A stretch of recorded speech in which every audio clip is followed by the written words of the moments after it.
Welcome to Luca and Miguel. Enjoy the video. You start by preparing assets so smoothing works predictably. Import your 1080p clip at the same frame rate as the project. Mismatched FPS creates judder. Once done, trim to the exact segments you plan to smooth so you avoid extra processing.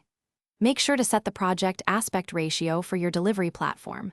You'll also add a reference clip or still frame to compare. This setup reduces surprises and preserves quality when we move into keyframe and motion adjustments. You now tackle motion directly by stabilizing and refining keyframes. First, apply the built-in stabilizer. If jitter remains, manually smooth position by reducing abrupt value changes and using Bezier curves for interpolation. Once keyframes are set, refine easing. Apply ease in and ease out to avoid sudden stops. Then add a subtle motion blur to mask micro jitter and increase perceived fluidity. Keep it light so faces and text remain legible. Make sure to preview at full frame rate to judge real. You finish by exporting and verifying the result.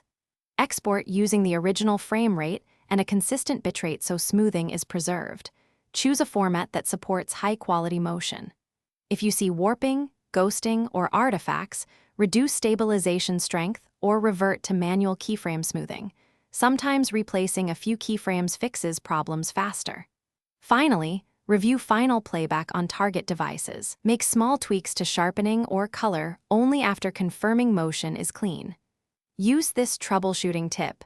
When in doubt, simplify the motion path. Thanks for watching and please subscribe. It's the best investment you'll ever make.